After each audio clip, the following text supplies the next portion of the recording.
our economy under former President Akufo-Addo are regrouping, seeking to infiltrate President John Mahamed's administration under the guise of continuity. But let it be clear, Ghanaians did not vote for a recycling of corrupt leaders. They voted for a complete reset. The Forum for Development and Accountable Governance is addressing this press conference against the backdrop of credible investigative findings exposing deep-seated corruption, financial malfeasance, contractual misconducts, and blatant abuse of public funds within the Ghana Ports and Harbours Authority. Ladies and gentlemen, even more disturbing is the revelation that the very individual at the center of these egregious acts is now lobbying to be appointed as the Director General of Ghana Ports and Harbours Authority. This is an affront to accountability, good governance, and integrity of President John Mahamed's reset agenda. FDAG understands that the reset agenda is a solemn commitment to cleanse Ghana's governance structure of corruption, recklessness, and impunity. We believe it is a promise to reset the moral compass of leadership by ensuring that those who have actively participated in the rot under former President Akufo-Addo's administration have no place in the new era of accountability and responsible governance. Appointing individuals with tainted records to lead critical state institutions would be a betrayal of this vision and a slap in the face of hard-working Ghanaians demanding real change.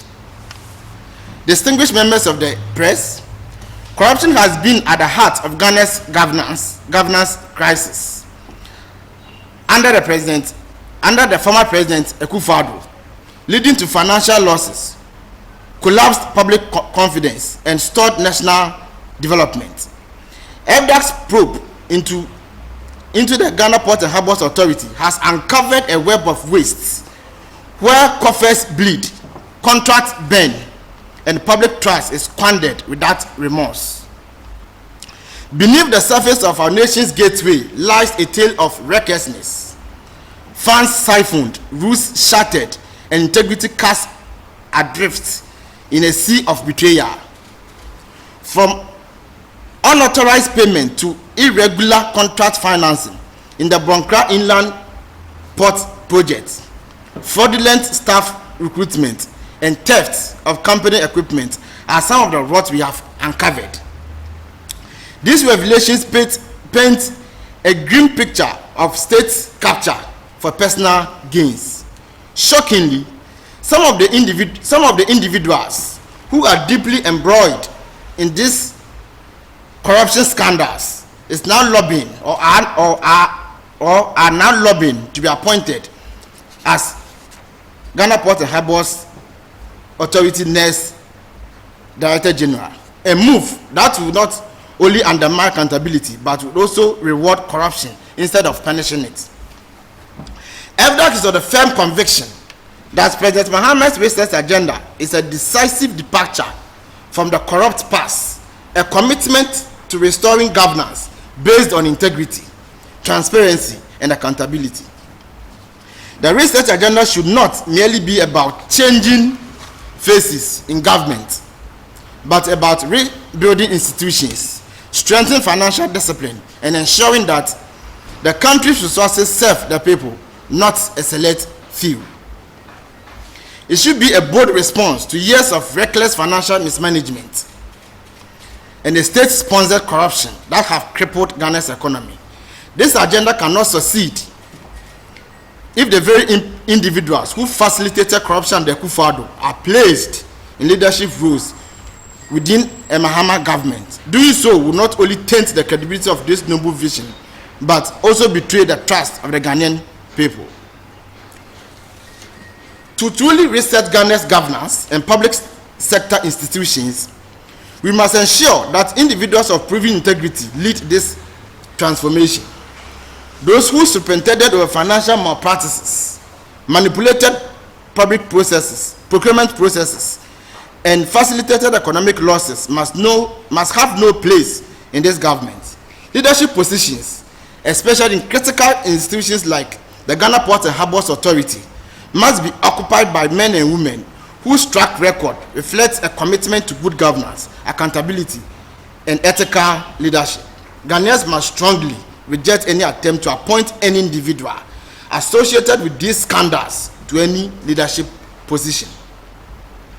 The research agenda must be a complete overhaul and departure from impunity, and not a continuation of the rot under President Akufo-Addo.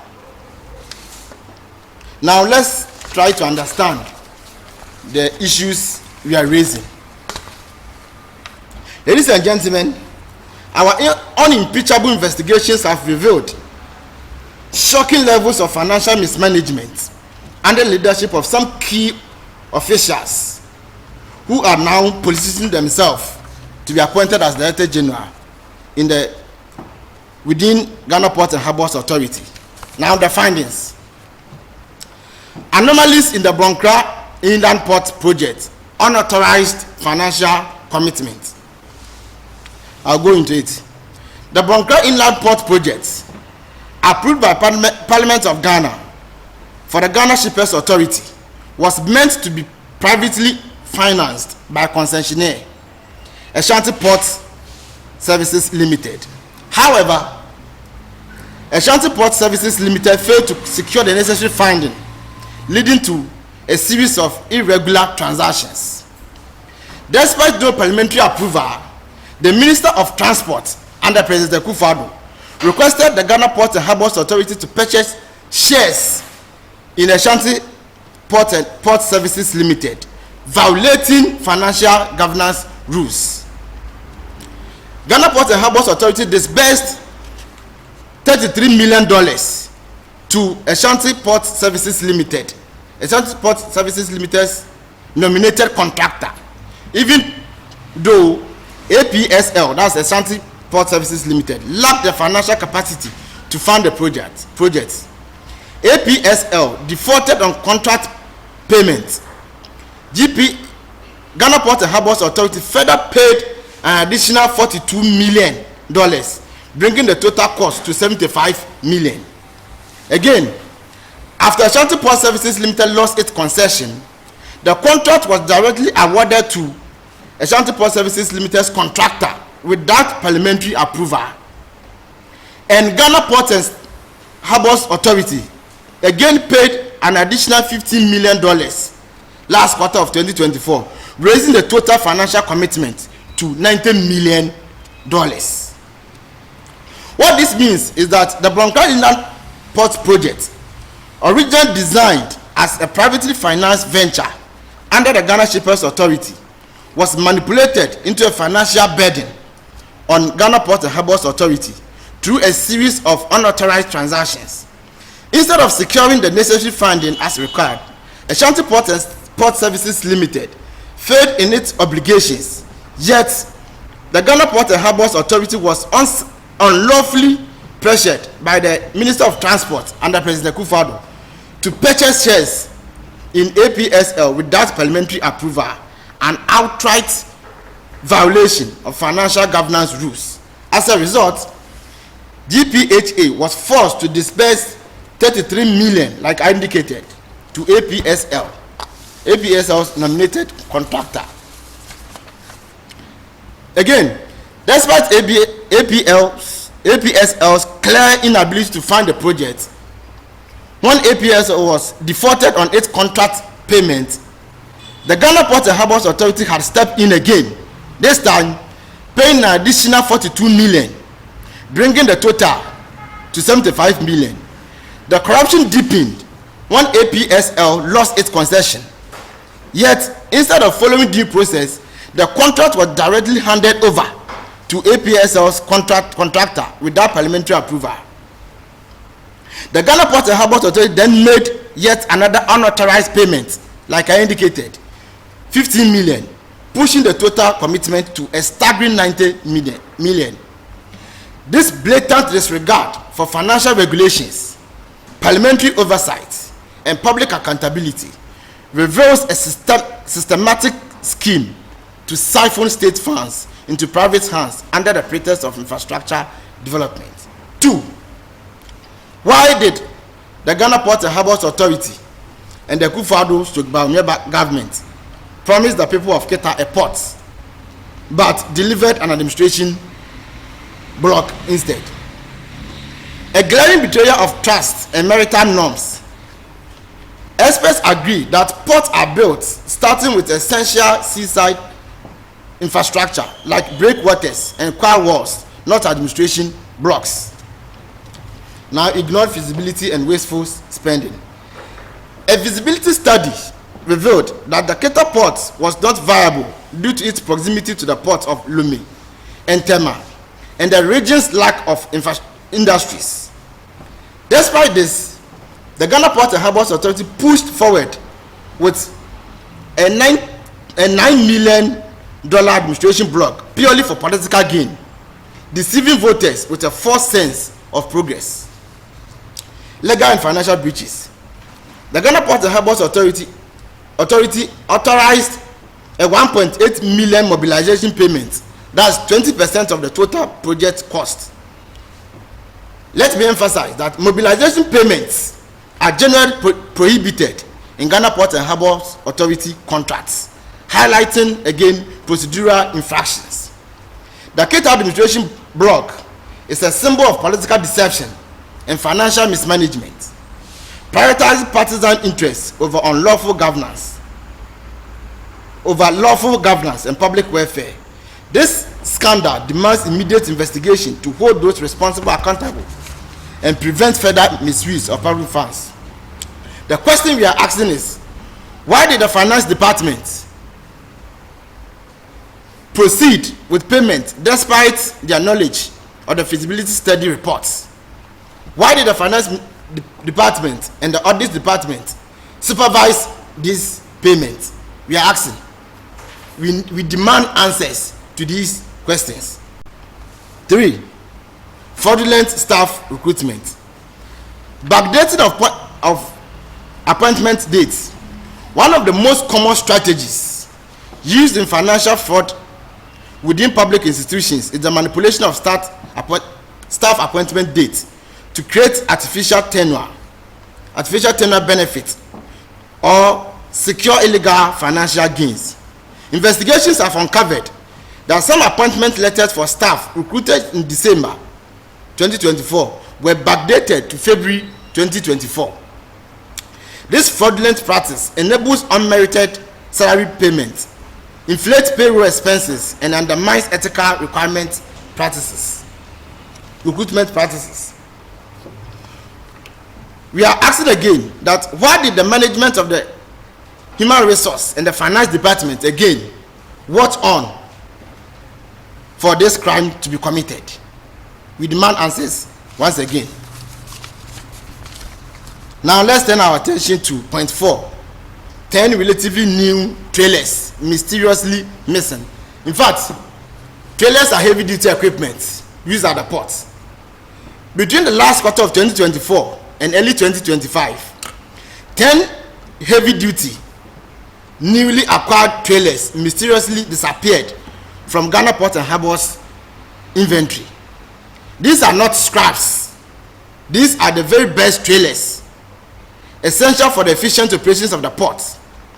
Their disappearance is not an accident. It is an orchestrated act of organized looting. We repeat. Their disappearance is not an accident. It is an orchestrated act of looting.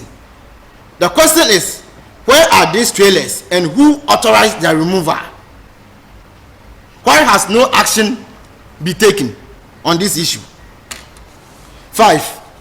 Auction of a rich stacker, RST 4517. That's the number of the stacker under dubious circumstances. A rich stacker was deliberately repaired. Its engine and tires were replaced, only for it to be auctioned immediately afterwards.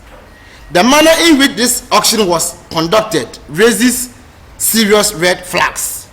Interestingly, This auction was carried out without recourse to lay down procedures and was done without the knowledge of the unions before disposing of such a critical asset.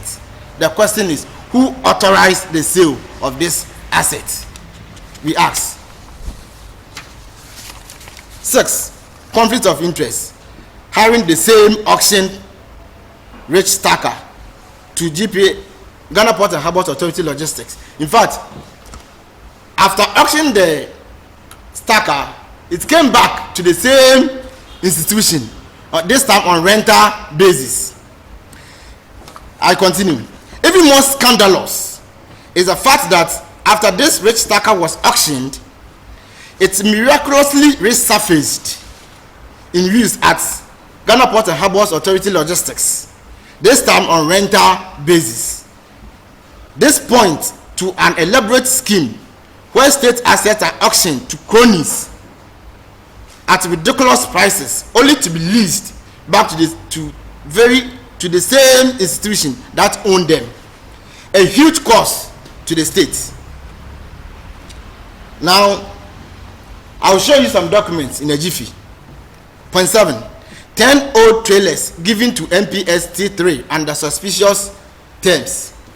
Ladies and gentlemen, in 2019, 10 old trackers were handed over to the MPS T3 under a supposed repair, use and return agreement, with understanding that they will be returned after 1 year.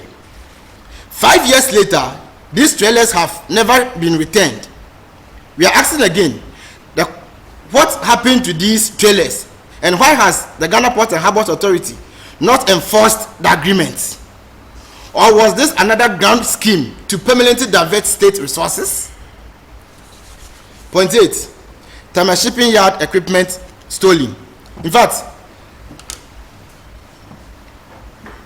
yes, project the letter on point 7 for me.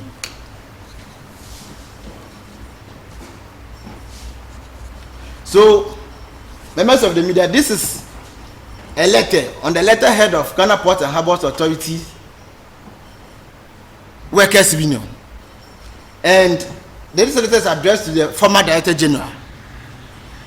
The heading is corruption, conflict of interest, and missing of 10 Ghana Port and Harbour Authority trailers under the Logistics Department.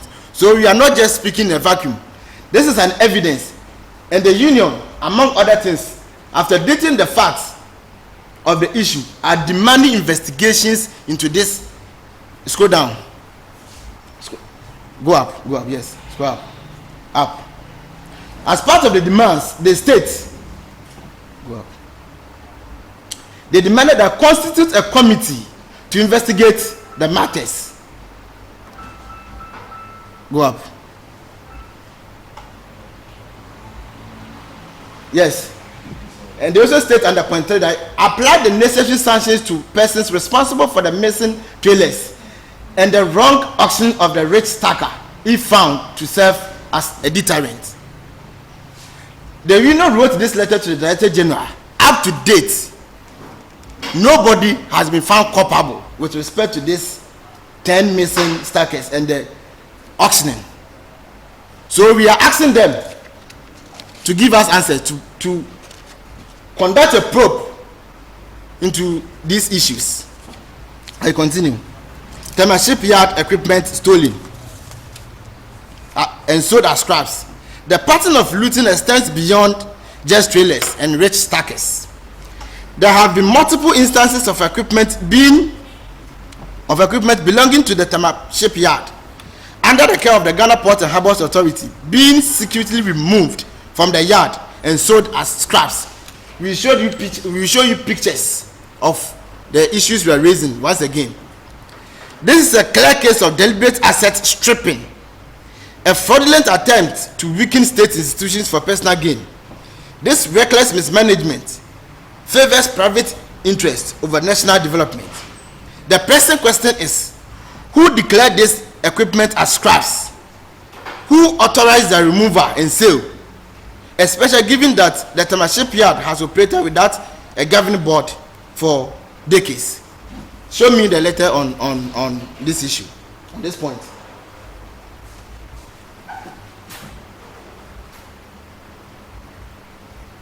Yes. So again, this is a letter written by the union, addressed to the Director General. In fact, let me give you a background to this particular letter. The Director General had written to the Tamaport yard to withdraw security, to withdraw security from their yard. Now, after the security had been withdrawn from the yard, the union detected that the scraps are being removed and taken to the market for sale. So they wrote a letter back to the Director General to withdraw his earlier letter, or the letter he had written to the chief yard, withdrawing security, because withdrawing of security had enabled some people or enabled some criminals to enter the yard to remove this equipment. I continue. Research agenda must not be tainted. Members of the media, if the research is to mean anything, it must be a radical break from the corruption that has held this country hostage for far too long. It cannot be a cosmetic change that recycles the very individuals who looted our institutions and shattered public trust. Any attempt to install a tainted figure at the helm of Ghana Port and Harbours Authority will be a deliberate act of sabotage, an outright rejection of accountability, and a slap in the face of every Ghanaian demanding for real change. This is not the time for political convenience or backroom deals. It is the time for an uncompromising commitment to integrity. Anything less is a sham, and the people will be deceived. Ladies and gentlemen of the media, for the records, FDAG is not opposed to the appointment of a new Director General from within. That is not the target of this press conference. In fact, we strongly advocate for that and operational stability. It is both logical and prudent for President Mahama to prioritize internal candidates. However, what we vehemently oppose is the elevation of individuals who have been complicit in orchestrating, supervising, or enabling the entrenched corruption, reckless financial mismanagement, and brazen looting that have plagued the authority. Here, there are some individuals in the finance department and the treasury department orchestrating this move. So we are sounding a caution, and we are appealing to the president that in considering somebody from within, such an individual should be excluded from the list. That is the position of the Forum for Development and Accountable Governance. I continue. President Mahama's research agenda is a call for a new era of accountability and responsible governance. This vision cannot be compromised on the inclusion of tainted actors who, by all standards, should step aside and allow a fresh ethical leadership to steer the affairs of Ghana Port and Harbours Authority into the future. Now we call on Iroko, ORA, and NIB to take up this case immediately. We demand Team Operation Recover All Loot, the Economic and Organized Crime Office, and the National Investigations Bureau to immediately take up this case as a priority. The massive financial losses incurred due to these corrupt individuals must be thoroughly investigated, and everything stolen or misappropriated recovered for the state. Now our demands. We demand for the following: immediate investigation and prosecution. We call on appropriate investigative bodies to launch an immediate probe into these corrupt deals or dealings and more to ensure that those responsible face the full rigors of the law. 2. Public disclosure of Ghana Port and Harbours Authority assets and transactions. The GPHA must account for all its trailers, rich stackers, and other equipment. The public deserves to know what has been sold, who bought them, and under what conditions. 3. All purchases, including services and works, made over the past 8 years must be thoroughly investigated to ensure value for money, accountability, and transparency. 4. Rejection of corrupt officials in the Mahama government. We demand that the next administration, that's the Mahama's government, ensures that looters of state resources are not placed in strategic positions of power. Conclusion. Ghanaians must, a matter of urgency, resist any attempt to appoint individuals complicit in state capture to sensitive public positions. The people of Ghana deserve a fresh start, free from corruption and economic sabotage of the past 8 years. The research agenda must be a total discontinuity from the past, not a continuation of the roots.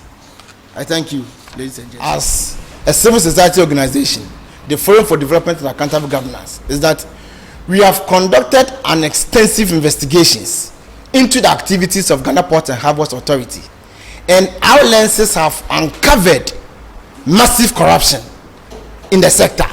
Now, the department you are referring to, the Treasury Department, under the Finance Department, in the Ghana Ports and Harbours Authority have superintended over these corrupt activities.